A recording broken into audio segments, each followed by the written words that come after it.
નમસ્કાર વિદ્યાર્થી મિત્રો, હું રોહિત સોંદરવા ફરી એક નવા સેશન સાથે તમારી સાથે આવી ગયો છું અને આ સેશનમાં આપણે જે રિસન્ટલી કે ગૌણ સેવા દ્વારા ઘણી બધી ભરતીઓ આવી એમાંથી એક આ જે ભરતી છે માહિતી મદદનીશ અને સબ એડિટર, સિનિયર સબ એડિટર. તો આમાં 48 જેવી જગ્યાઓ છે. ભરતી એવી છે કે જે લોકોએ જર્નાલિઝમમાં બેચલર અથવા માસ્ટર ડિગ્રી કરી હોય એ લોકો આમાં ફોર્મ ફિલિંગ કરી શકે. એમણે ફોર્મ ફિલિંગ કરેલા, ફોર્મ ફિલિંગ થઈ ગયા અને એના પછી ડાયરેક્ટ આ લોકોએ તો કે એક્ઝામની ડેટ આપી, પછી સિલેબસ આપ્યો. એટલે થોડુંક એવું કે ટાઈમલાઈન બહુ ઓછી આપી. એક્ઝામની ડેટ તો કે કઈ આવી 25 નવેમ્બર.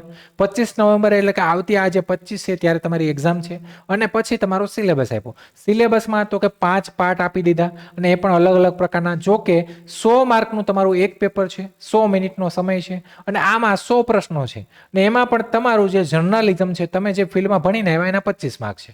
તો તમે જો આમાં ફોર્મ ફિલિંગની વાત કરીએ તો કે અરાઉન્ડ 1000 થી પ્લસ ફોર્મ ફિલિંગ થયેલા, 1200 જેવા. અને એમાં પણ ફોર્મ રિજેક્ટ ને આને તેમ થતા કોમ્પિટિશન 800-900 એટલે કે 700-800 લોકો વચ્ચે, અરાઉન્ડ 800 ની આસપાસ લોકો વચ્ચે છે. એટલે તમે જો સારી તૈયારી કરો તો કે પગાર ધોરણ પણ સારું છે ને એક સારી પોસ્ટ તમારી પાસે આવે તો કે હવે છેલ્લા ગણતરીના દિવસો આપણે ગણીએ તો કે 20 દિવસ જેવો મને એકદમ પદ્ધતિસરની ઉપરના 2-3 દિવસો બાદ કરીએ, નીચેના 2-3 દિવસ બાદ કરીએ તો કે મારી પાસે હવે 20 દિવસ જેવો પરફેક્ટ ટાઈમ છે ને આ 20 દિવસમાં આ પરીક્ષાને મારે પાસ કરવી છે. અને આમાં તો કે હવે કરો યા મરો એવી તમારે પેલી આ 20 દિવસ તો કે હવે જે તમે પ્રિવિયસલી જે તમે તૈયારી કરી હોય પણ આવનારા 20 દિવસ છે મારા છે ને આ આવનારા 20 દિવસમાં તમે જે તૈયારી કરશો એ જ તમને આ પરીક્ષા પાસ થવામાં ઉપયોગી થશે. તો હવે એક પ્લાનિંગ સાથે ને આ તૈયારી કઈ રીતના કરવી એના માટે જ આ સેશન લઈને આવ્યો છું. તો આગળ આ સેશનમાં આપણે વાત કરીએ તો કે જે આ ભરતી છે ગૌણ સેવા પસંદગી મંડળ દ્વારા છે. આનો સિલેબસની વાત કરીએ તો કે હમણાં મેં વાત કરી એમ 100 તમારા ક્વેશ્ચન રહેશે, 100 માર્ક રહેશે અને તમને 100 મિનિટનો સમય મળશે. જેમાં તમારા ટોટલ 5 સેક્શન છે. આ 5 સેક્શનમાં એક સેક્શન એવો છે કે જે જર્નાલિઝમનો છે, એના 25 ગુણ છે. બાકીના જે 75 ગુણ છે એ નોન ટેક છે. નોન ટેકમાં તમારે પાર્ટ એ માં તમારે જીકે કરવાનું છે કરંટ અફેર સાથે, એના 30 માર્ક. પાર્ટ બી માં તો કે તમારે ગણિત કરવાનું છે જેમાં ઓનલી એરિથમેટિક અને ટેસ્ટ ઓફ રીઝનિંગ, એના 15 માર્ક. એની સાથે સાથે પાર્ટ સી માં વિજ્ઞાન અને ટેકનોલોજી, એના 15 માર્ક.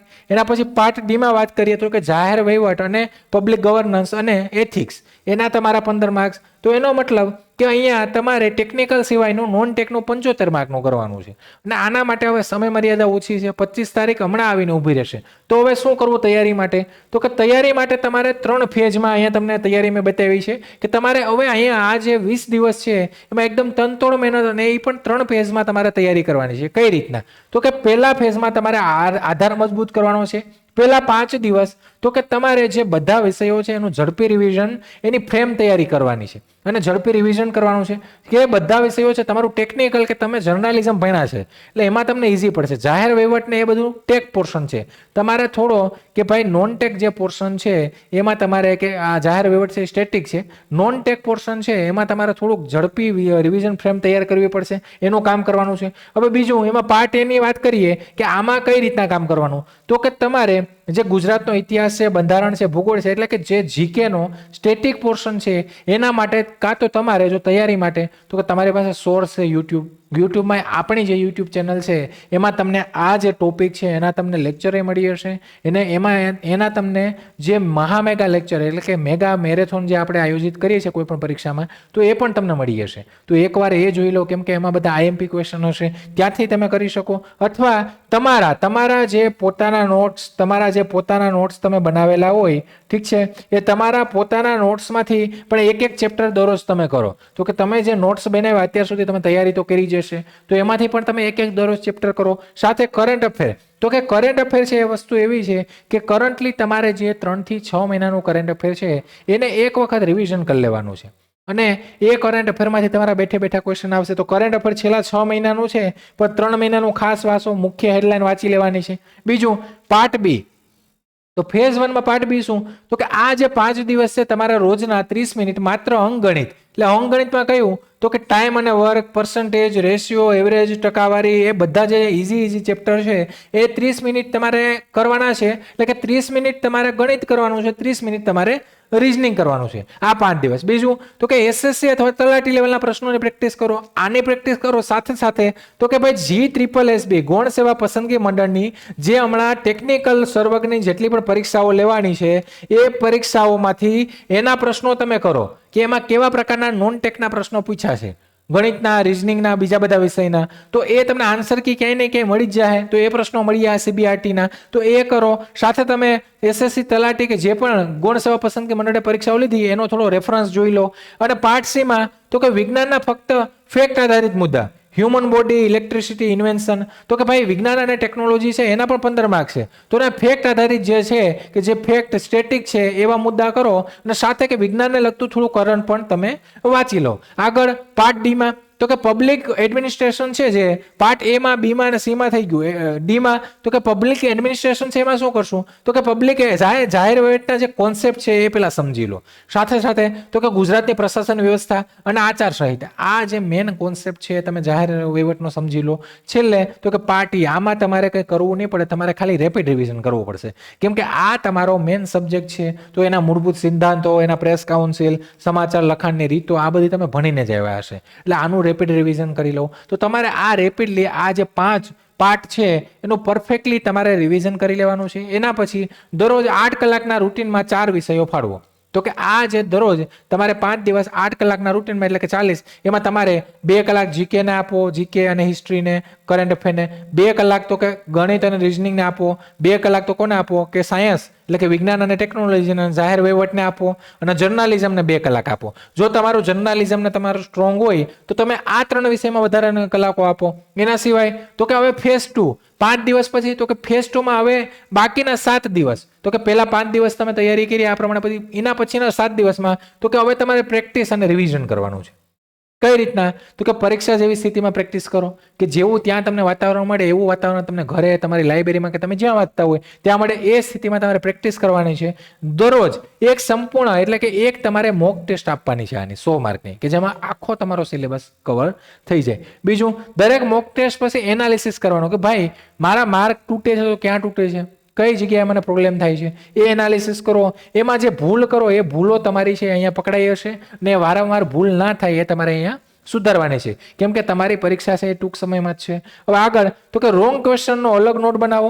દિવસના અંતે 1 કલાક માત્ર રિવિઝન માટે રાખો. તો કે આમાં તમે જે ખોટા ક્વેશ્ચન કરો છો એ કયા ખોટા ક્વેશ્ચન કઈ રીતે થાય છે, શું કામ થાય છે, મેં તૈયારી કરી છે તો એ ખોટા કેમ થાય છે, તો એની નોટ્સ બનાવો. અને સાથે સાથે તો કે ભાઈ 1 કલાક છે દરરોજ તમારે આ 7 દિવસ, તમારે 7 દિવસ 1 કલાક તમારે રિવિઝન માટે રાખવાનો છે. ફેઝ 3 તો કે હવે છેલ્લો ફેઝ આ 5 દિવસને 7 એટલે 12 દિવસથી આ છેલ્લે હવે ફાઇનલ પોલીસ. હવે છેલ્લા 8 દિવસ બાકી છે પરીક્ષાના, છેલ્લે 8 થી 10 દિવસ બાકી હશે. એમાં આના 8 દિવસ તો હવે વાંચવાનું નથી, તમારે ફક્ત રિવાઇઝ જ કરવાનું છે, ફક્ત રિવિઝન જ કરવાનું છે. પોતાના બનાવેલા શોર્ટ્સ નોટ વાંચો. તો કે હવે અહીંયા કંઈ વધારાની કંઈ માહિતી ઉમેરવાની નથી, તમે જે અત્યાર સુધી કર્યું છે એને રિવિઝન કરો. અને પોતાના જે નોટ્સ ને જે બધું છે એ તમે વાંચતા રહો. તમારે વિડીયો કે કંઈ જોવા હોય એડિશનલ ક્યાંયથી તમને સોર્સથી મળે કે ભાઈ યુટ્યુબમાં કે ક્યાંય નવું કંઈ છે આ ભરતીને લગતું ઇમ્પોર્ટન્ટ કરંટ છે આ છે, તો એ કરતું રહેવાનું. કરંટ તો એવું છે કે એવું તો નહીં કે ભાઈ ઓનલાઈન પેપર છે તો તમને કંઈ 2-3 મહિનાનું જ આવે, ગમે ત્યાંનું સેટ કરી શકે. જર્નાલિઝમ અને પબ્લિક એડમિનિસ્ટ્રેશન ફરી ફોકસમાં લો. અને એ બંને પાર્ટનું વજન 40 માર્ક છે. એટલે કે આ બે જે વિષયો છે જાહેર વહીવટ અને તમારો જે મેન વિષય જર્નાલિઝમ, એના જ 40 માર્ક છે. એકના 25 માર્ક છે, એકના 15 માર્ક છે. તો આના 40 માર્ક છે. તો આની ઉપર તમારું વધારે ફોકસ હોવું જોઈએ, કેમ કે આ તમે ફિલ્ડમાં ભણીને આવ્યા છે ને આમાં તમે સારો સ્કોર કરી શકશો. બીજું, 2 દિવસ જનરલ સ્ટડીને ફૂલ રિવિઝ કરો. તો કે આ જે તમે છેલ્લા 8 દિવસ છે એમાં જનરલ સ્ટડી છે એને પણ થોડુંક કેવા પ્રકારના પ્રશ્નો ગૌણ સેવા પૂછે છે એ વારંવાર 2 દિવસ તમારે રિપીટ કરી લેવાનું. 1 દિવસ તમારે આપવાનો છે વિજ્ઞાન અને ટેકનોલોજીને, અને 2 દિવસ કોને આપવાના છે તો કે તમારે ગણિત અને રિઝનિંગને આપવાના છે. ઠીક છે, એની મિક્સ ટેસ્ટ આપવાની છે. અને છેલ્લા 3 દિવસ તો કે છેલ્લા 3 દિવસ ફક્ત શોર્ટ રિવિઝન અને મોક ટેસ્ટ. તો કે આ જે 8 દિવસનું અમને તમને આયોજન આપ્યું, 2 દિવસ તમારે જનરલ સ્ટડી, એના 1 દિવસ સાયન્સ અને ટેકનોલોજી, 3 દિવસ થયા, 2 દિવસ ગણિત અને રિઝનિંગ એટલે કે 5 દિવસ, અને છેલ્લા 3 દિવસ તમારે શોર્ટ ટ્રીક અને બધું રિવિઝન. આ 8 થોડી આની ટેકનિકલ ટિપ્સ તો કે સાહેબ આમાં થોડી ટિપ્સ આપો. હવે ટિપ્સ શું આની ટેકનિકલ તો કે CBRT એટલે સ્ક્રીન પર સમય મર્યાદા સ્પષ્ટ દેખાશે. તમારો સમય ટક ટક ઘડિયાળ ચાલુ થઈ જશે અને તમારી સામે જ જે સેકન્ડો અને મિનિટો ક્યારે જશે ને ખબર નહીં પડે. ભલે આમ આપણે 1 કલાક બેઠીને 100 મિનિટ બેઠીને કાઢીએ તો બહુ અઘરી પડે, પણ ત્યાં તમને 100 મિનિટ કેમ જશે ખબર નહીં પડે. એટલે 20 પ્રશ્ન સમય ચેક કરો. એટલે કે તમે જ્યારે પેપર આપો ત્યારે તમારી સ્પીડ અને એક્યુરેસી, CBRTમાં જે લોકો સ્પીડ અને એક્યુરેસીમાં ફાવી ગયા, ટાઈમ મેનેજમેન્ટ, સ્પીડ એક્યુરેસી એટલે કે તમે જે કરો એમાં મેક્સિમમ સાચા હોવા જોઈએ. આ ટાઈમ મેનેજમેન્ટ જેને કરતા આવડી ગયું ને એ વસ્તુ આમાં ફાવી ગયા. એટલે તમારે દરેક 20 પ્રશ્ન ટાઈમ ચેક કરતો રહેવાનું અને જેમ બને ફાસ્ટલી તમારે બધા પ્રશ્નોને જોઈ લઉં અને એકદમ સમજી વિચારીને ટીક કરવાના છે. સ્કીપ અને રિવ્યુ રિટર્ન ટેકનિક વાપરવા, અઘરા પ્રશ્નો માર્ક કરીને અંતે યુઝ કરવા. તો આમાં અઘરામાં જો આમાં ગણિત અને રીઝનિંગ 15 માર્કનું છે. બાકીના કોઈ એવા પ્રશ્નો છે કે તમને એમાં ડાઉટ લાગે તો એને તમે રિવ્યુ કરી શકો અને એને છેલ્લે રાખી શકો. ગણિત અથવા રીઝનિંગ છે કોઈને, પણ પહેલા તમને એક વખત આખું પેપર જોઈ લો 100 માર્કનું. એમાં તમને કેટલા પ્રશ્નો આવડે છે પહેલા એક વખત રાઉન્ડ મારો, બીજા વારમાં ફરી તમારી પાસે ટાઈમ રહે તો ફરી રાઉન્ડ મારો, એમાં સોલ્વ કરો. એવી રીતના પેપર તમારે આપવાનું છે. ટેસ્ટ પહેલા 2 દિવસમાં નવી માહિતી વાંચવી નહીં, ફક્ત રિવિઝન. તો કે આ જે પરીક્ષા છે એ તમે 25 તારીખ આપવા જાઓ તો એના 2 દિવસ પહેલા તમારે કઈ ઘાંઘા વાંઘા નથી થવાનું અને કંઈ નવું નથી લેવાનું. કેમ કે તમારો મેન્ટલી છે ને ડિસ્ટર્બ તમે થઈ ગયા છો. અને પરીક્ષાના દિવસે બને ત્યાં સુધી તો કે વાંચવાનું ટાળો. ખાલી તમારે કરંટ અફેરને એવું જ કરવાનું હોય, એ પણ કરવું હોય તો ઓનલી રિવિઝન જ કરવાનું હોય. તો આગળ તો કે આ ટેકનિકલ ભરતી છે અને આના માટે તો કે ભાઈ એક્સપર્ટ ફેકલ્ટી જોઈએ અને ટેકનિકલ ફેકલ્ટી જોઈએ. અને એના માટે ભરતી માટે તો કે તમારે આના જે ભરતી હજી પણ તમારી પાસે ટાઈમ છે કે આ 20 દિવસ તમારે જો એકદમ પરફેક્ટલી તૈયારી કરવી હોય તો આની જે આ પ્રાઇસ છે રેગ્યુલર પ્રાઇસ 3999 છે, એ ડિસ્કાઉન્ટ પ્રાઇસમાં અત્યારે તમને 3500માં આ કોર્સ મળે છે.